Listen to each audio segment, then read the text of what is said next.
Queridos, boa noite.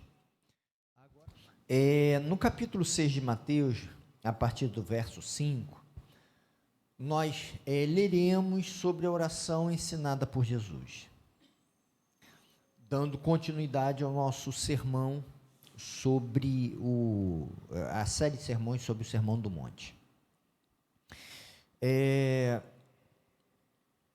Perceba que se Jesus ensinasse uma oração fixa, em que a gente devesse repeti-la, nós estaríamos em contrário à intencionalidade expressa no próprio ensinamento. E nas práticas de Jesus, que nos convida sempre a termos uma postura de espontaneidade, de liberdade com o Pai, né? Então, leiamos então o que diz o texto. Quando vocês orarem, não sejam como os hipócritas. Eles gostam de ficar orando em pé nas sinagogas e nas esquinas, a fim de serem vistos pelos outros. Eu lhes asseguro que eles já receberam sua plena recompensa. Mas quando você for orar, vá para o seu quarto, feche a porta e ore a seu pai que está em secreto. Então seu pai, que vem em secreto, o recompensará. E quando orarem, não fiquem sempre repetindo a mesma coisa como fazem os pagãos. Eles pensam que por muito falarem, serão ouvidos. Não sejam iguais a eles, porque o seu pai sabe do que vocês precisam antes mesmo de o pedirem. Vocês orem assim: Pai nosso que está nos céus, santificado seja o teu nome, venha o teu reino, seja feita a tua vontade, assim na terra como no céu. Dá-nos hoje o nosso pão de cada dia, perdoa as nossas dívidas, assim como perdoamos aos nossos devedores, e não nos deixes cair em tentação, mas livra-nos do mal, porque teu é o reino, o poder e a glória para sempre. Amém. Pois se perdoarem as ofensas uns dos outros, o Pai Celestial também lhes perdoará, mas se não perdoarem uns aos outros, o Pai Celestial não lhes perdoará as ofensas. Percebam que Jesus ele faz inicialmente duas críticas aqui, de posturas diante da oração. Uma é dos hipócritas que buscam a visibilidade, né? Que buscam o reconhecimento social, que buscam que as pessoas o vejam e vendo-os, os considerem muito santos, muito valorosos, como foi falado hoje de manhã. Mas ele também condena os pagãos, porque qual era a prática pagã? A prática era o seguinte: eu vou cansar a divindade.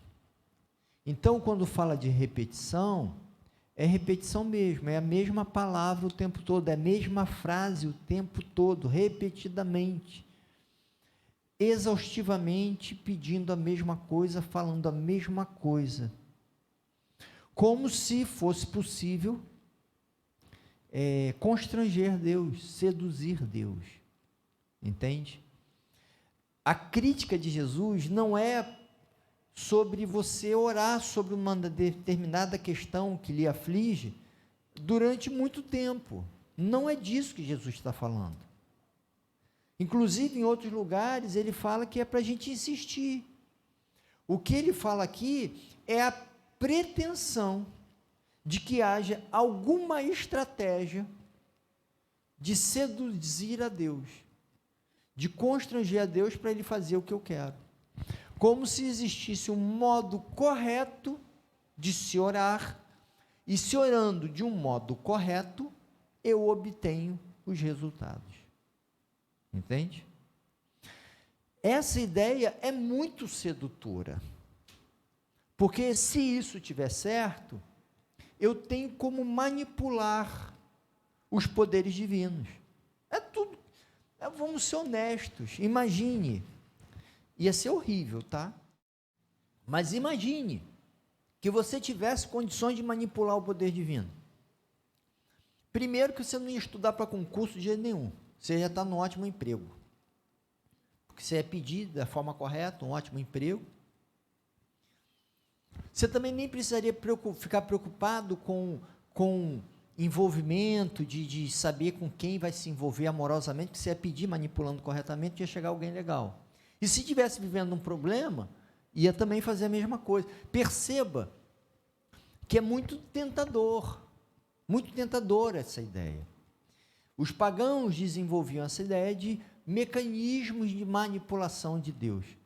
E nós também temos isso. A ideia de que existem pessoas mais habilidosas, capazes de manipular Deus. Ou a gente não pensa isso? Quem é que não viveu um problema sério na vida e falou assim, eu vou pedir para fulano orar? Porque a minha oração é padrão, né? É padrão baixo. Mas ele lá, padrão é alto padrão. Deus vai ouvir mais a ele do que a mim. Isso bate na gente. Mas Jesus condena isso, porque para Deus somos todos iguais. Não tem oração bem feita, a regra da oração. Tanto que a oração que Jesus ensina, vamos convir. Se a gente soubesse que era de Jesus, tem orações que são muito mais elaboradas, que são oferta. Não, para você orar, tem que orar assim. Orações muito mais elaboradas. A de Jesus é muito simples. E ele ainda fala mais uma coisa. Olha, inclusive Deus já sabe o que vocês precisam, que vão pedir. Entendeu? Então também a oração não é para informar Deus. O que seria absurdo. Porque se eu tivesse poder de manipular Deus, Deus seria alguém manipulável. Então, se Deus é manipulável, significa que ele não é tão poderoso assim nos seus saberes. Se eu tivesse que informar a Deus, eu teria conhecimentos que Deus desconhece. Imagina que situação. A ideia e a convicção de fé que a gente tem de Deus é de um Deus todo-poderoso, criador do universo. Você faz ideia do que é o criador do universo? Então, eu não estou informando nada de novo para ele. Então, não estou informando, não estou manipulando, eu não estou isso diante dele e diante das pessoas que ele aparecer. E aí, Jesus ensina uma oração que tem algumas características muito interessantes, mas se a oração não é para seduzir Deus, para fazer Deus fazer o que eu quero, se não é para informar, a oração é para quê, gente? Eu vou dizer para Deus e ele já sabe o que eu preciso. Eu vou pedir a Deus, eu vou orar a Deus, mas isso não vai determinar o fazer dele. A oração é um encontro. A oração é um abrir do coração para expressar nossas dores e as nossas esperanças, os nossos sonhos. A oração é como se fosse uma entrega e um meio de conexão a Deus.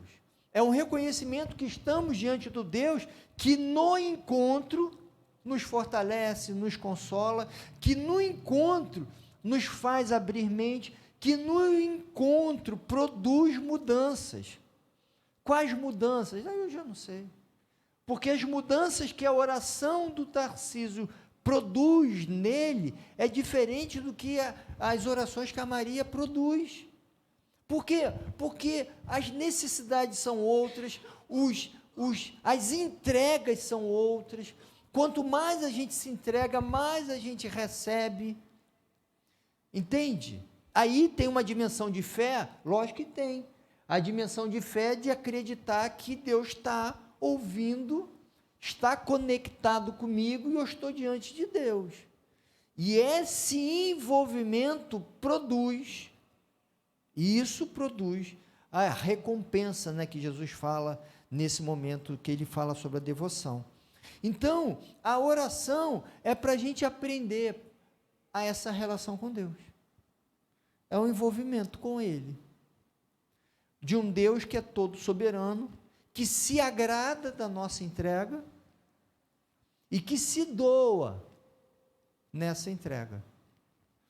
E aí entra todo esse campo que é do campo do misterioso. do que Deus faz, não faz, como faz, mas o fundamental é que há uma relação, e a gente não pode perder isso de vista. E nessa relação, algumas coisas Jesus nos ensina nessa oração.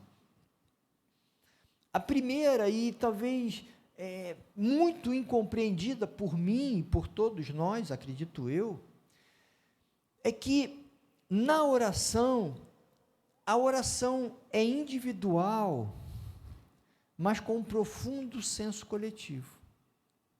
Porque ele fala de um Pai que é nosso, fala do reino de Deus e da vontade dele. Olha que não tem eu aqui. O reino é dele, ele é para ser santificado, venha, faça a sua vontade, e o que se refere a mim é o Pai que é nosso. E o pão de cada dia é nosso, não é meu. O perdão que eu peço não é um perdão para mim, é um perdão nosso. Porque as dívidas são nossas. E o pedido para ser fortalecido é um pedido para nós sermos fortalecidos, para não cairmos em tentação. Perceba, e aí livra, não a mim, mas livra-nos do mal, porque teu é o reino, o poder e a glória. Perceba, o que é individual de Deus, o que é meu é coletivo. Esse talvez seja um dos grandes desafios da espiritualidade cristã, e que eu acho um desafio porque eu tenho 54 anos, me converti aos 16, frequentei a igreja desde que eu fui criado na igreja, mas se pensar em conversão, eu tenho 38 anos de conversão. Eu acho dificílimo entender isso, dificílimo, e para mim é desafiador, de eu perceber que na minha devoção pessoal, as falhas do Wagner compõem o meu pedido, entende? E o fortalecimento do Wagner está junto com o meu, no meu pedido. Eu acho essa compreensão de coletividade, um desafio, ainda mais no mundo tão individualista como o nosso, onde a busca pelo perdão de Deus não é uma busca pessoal. Nessa devoção proposta por Jesus, o que impacta a vida do Moisés deveria fazer parte do meu impacto, de preocupação, de perdão, inclusive, de fortalecimento, inclusive, e de pão, inclusive. Entende? Que a gente está falando dos impactos que a gente gosta de dividir. Eu acho meio problemático essas divisões, mas sigamos elas. Um componente mais espiritual, perdão dos pecados e fortalecimento, uma questão mais material, que é o pão, a subsistência, e a percepção de que tudo isso não é meu, é nosso. Por que é nosso? Porque o meu Pai é o nosso Pai. E eu desafio vocês, e eu me desafio também, a desenvolver uma espiritualidade cada vez mais coletiva. Se tem algo que Jesus ensina aqui, não é que você pode ser o poderoso na oração, é que você deve ser o sujeito que reconhece essa dimensão coletiva do fazer de Deus. Aliás, Paulo, lá em Efésios, quando ele fala do amor de Deus, ele fala assim, o amor de Deus é grande, profundo, aquela coisa toda, E para a gente compreender o amor de Deus, somente vendo a sua demonstração entre os irmãos. Eu só consigo entender o modo como Deus age vendo as diversas experiências, porque a minha experiência é desse tamanho, a sua também, mas aí, somando, eu vou pensar, caramba, é assim que Deus faz também, né? Que coisa interessante. E aí a gente vai vendo cada história tão legal, mas tão legal, que a gente vai vendo, que interessante, Deus age assim também.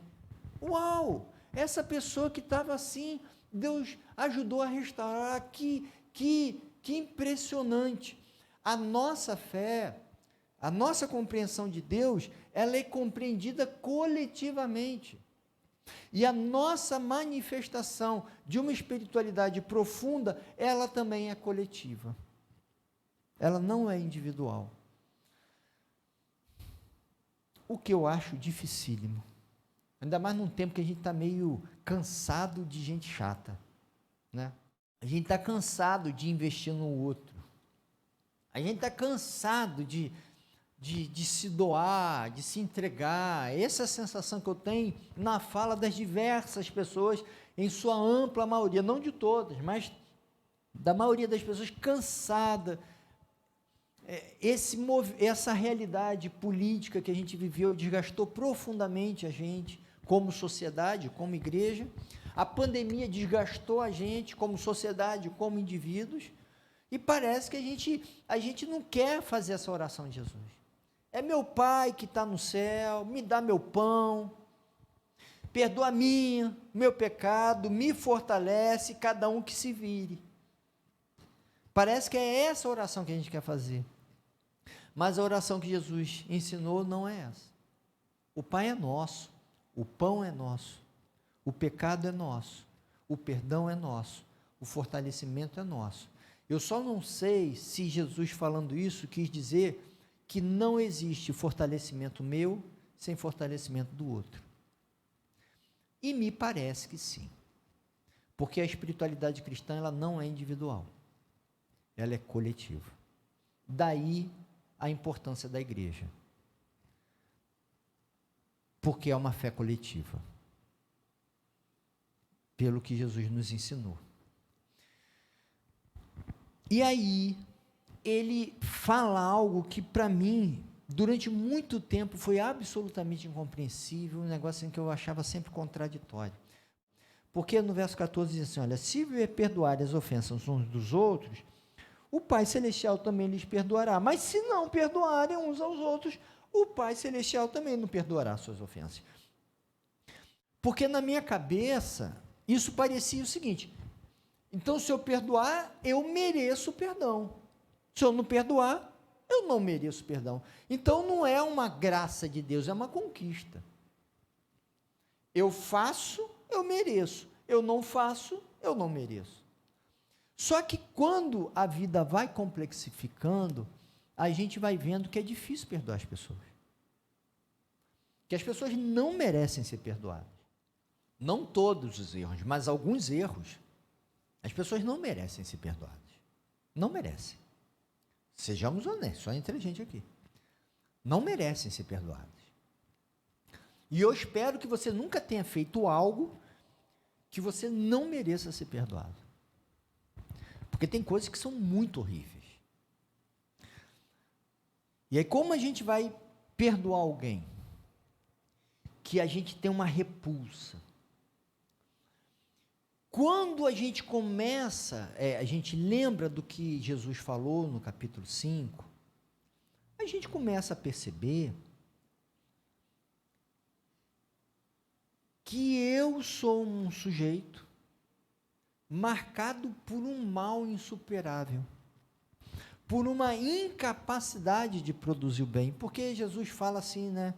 Se você pensou na mente, já adulterou, se você se irou, já matou, se você considerou o outro como objeto da sua satisfação, você também pecou, E aí a gente vê com muita consistência que isso é impossível não pecar. E no final ele fala assim, que a sua justiça seja muito superior aos líderes religiosos, e conclui, portanto, sejam perfeitos como quem? Como perfeito é o Pai Celestial de vocês. Aí, meu querido, não tem quem se sustente nessa pretensão. Ou seja, eu sou alguém incapaz da santidade, eu nunca chego no padrão divino, nunca chego, mas eu busco, então eu olho para mim como alguém incapaz, faltante, não merecedor.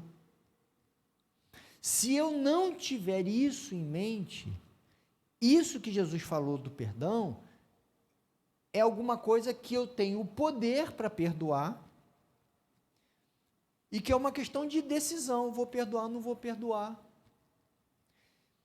E se eu não perdoar é porque eu não quis perdoar, então eu não mereço perdão. Só que quando há situações na vida, não é uma questão de decisão, perdão. Eu não decidi perdoar. Porque há situações que são imperdoáveis, inclusive. Né? A gente pode lembrar de estupros, de mortes bárbaras, de tráfico humano, tráfico de... Enfim, tem uma que a gente não está muito envolvido nessas histórias, mas elas estão correndo hoje na sociedade brasileira e no mundo todo. Hoje, agora, estão sendo cometidos atos bárbaros aqui em Niterói, na cidade do Rio, no estado do Rio de Janeiro, no Brasil e no mundo. Se eu não entender que eu não sou merecedor do perdão de Deus, que eu não consigo deixar de desejar o mal, se eu não perceber a minha falência, por isso que o perdão, ele se inicia numa percepção de si. Porque se partir do ato do outro, eu vou falar, não vou perdoar não, porque ele não merece. Mas o perdão começa numa percepção de si.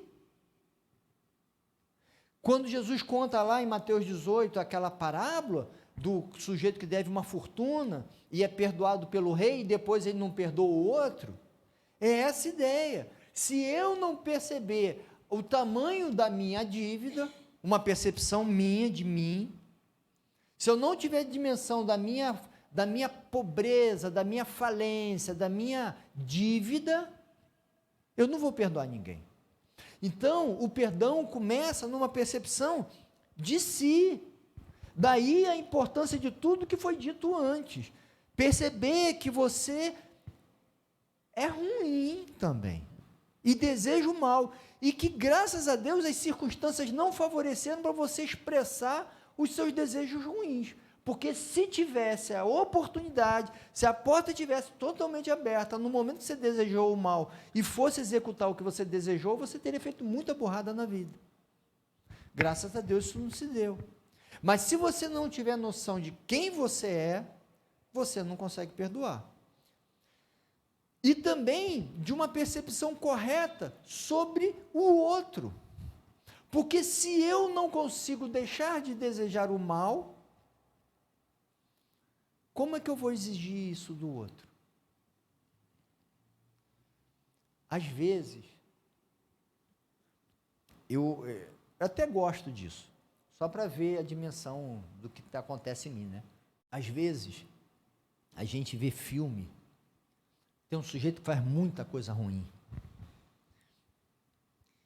E aí, quando você vê assim no final, você já vai ficando revoltado. O cara não pode sair, ainda mais em filme, que é ficção, aí você solta a sua maldade com muita facilidade, né? Sem constrangimento. E aí,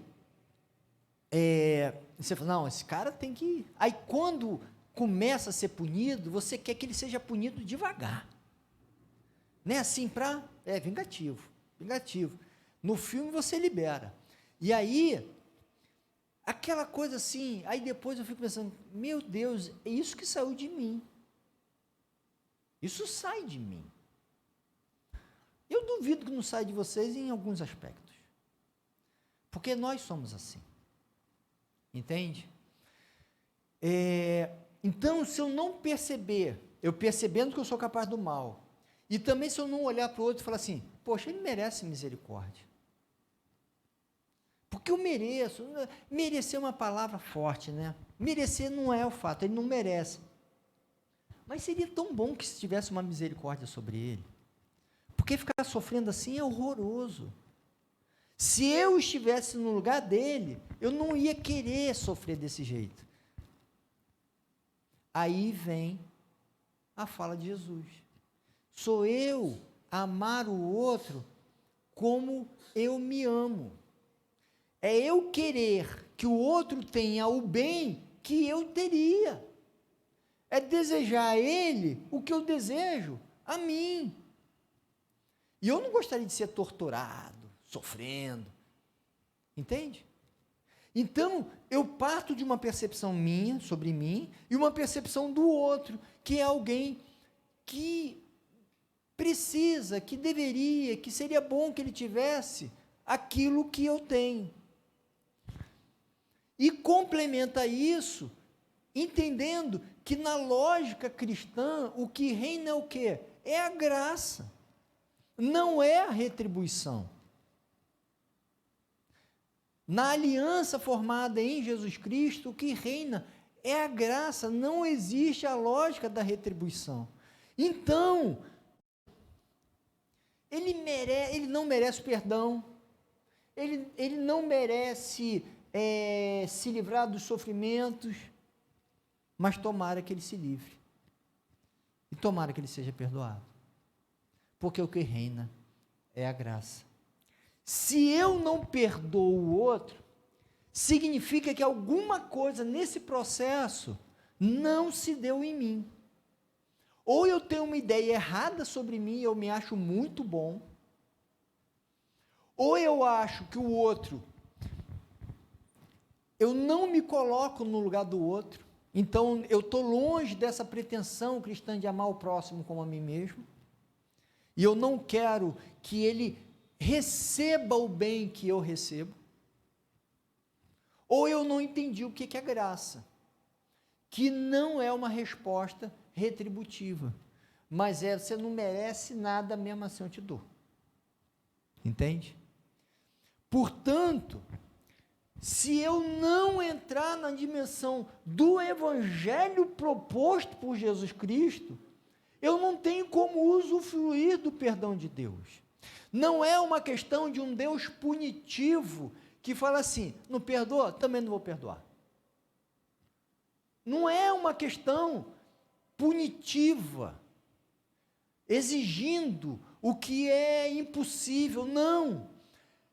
É uma dimensão de você só vai usufruir do que eu posso lhe dar se você entrar no reino, nas pretensões do reino.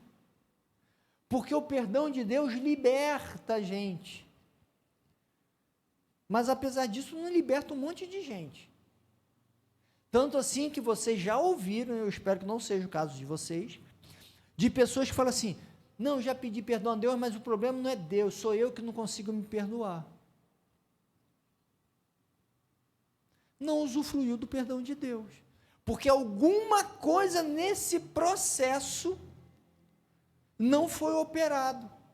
A percepção sobre si está equivocada, ou a percepção sobre o outro está equivocada, ou a percepção sobre a graça. Então, não é que Deus não quer perdoar, é que não há espaço para a produção de libertação que o perdão de Deus produz. Porque para produzir, eu tenho que entender quem sou, quem é o outro e a graça de Deus. Portanto, Jesus fala, se vocês não perdoarem, vocês não serão perdoados. Aliás, queridos, se nós não entendermos a dimensão da graça de Deus, você pode orar 500 anos, não vai ter paz vinda de Deus para você, você vai depender das circunstâncias. Se você não entender a dimensão de graça, da graça de Deus, você pode orar o que for, que a alegria do Espírito, que a paz, que a força de Deus não vai chegar, porque só se experimenta e só a oração que produz esse encontro, ela é sob a graça, sempre sobre a graça, permanentemente sobre a graça. E eu acredito que também esse é um dos caminhos para a gente entender que o Pai é nosso, o pão é nosso, o perdão é nosso, o pecado é nosso e o fortalecimento é nosso. Porque tem um Pai que cuida de todos, entende? Porque se não cuidar, é aquele ditado, né? Farinha pouco, meu pirão primeiro. A vida é muito difícil, cada um que se vire, eu vou cuidar de mim. E no Evangelho não é assim. Vamos cuidar-nos uns dos outros. Que Deus nos abençoe, queridos, que as nossas orações revelem quem somos diante de Deus. A oração não é para informar Deus, mas é para Deus informar a nós o que somos. A oração não é para informar o que nós precisamos, é para Deus nos informar o que nós precisamos. A oração não é pedir para que Deus resolva os problemas. A oração, a gente pede, Deus resolva os problemas. Mas oração não é o que fará Deus resolver os problemas, é o que fará Deus mostrar os caminhos da resolução. Entende que a oração é um encontro que produz profundas mudanças em nós. E com isso eu não estou tirando o lugar dos milagres. Não estou tirando. Mas o milagre é esse campo do excepcional que a gente não controla. Está com Deus. Não tem lógica de merecimento, tem nada. Agora, a oração muda a gente. E que a gente se permita ser transformado por Deus. E isso se processa em oração. Que Deus nos abençoe. E que a gente tenha uma vida de oração bonita, cheia da graça do Senhor. Amém? Pai, eu peço que o Senhor nos abençoe, Deus. Que o Senhor nos dê da tua graça, nos abençoe. Que a gente tenha fé para pedir e ter a paciência para esperar. E que a gente aprenda que o melhor da oração é esse encontro nosso contigo. Que o Senhor revele, Pai, o que a gente precisa. Que o Senhor revele, Pai, quem somos. Que o Senhor revele, Pai, aquilo que em nós nos destrói e aquilo que em nós nos embeleza, Pai. Que nas orações a gente aprenda a ouvir a Tua voz, a esperar com calma os processos da vida. Que o Senhor nos abençoe, Pai, e nos fortaleça. E nos ajude a perceber, Pai, que a vida não se faz só. Seja com a gente, Pai. Em nome de Jesus. Amém.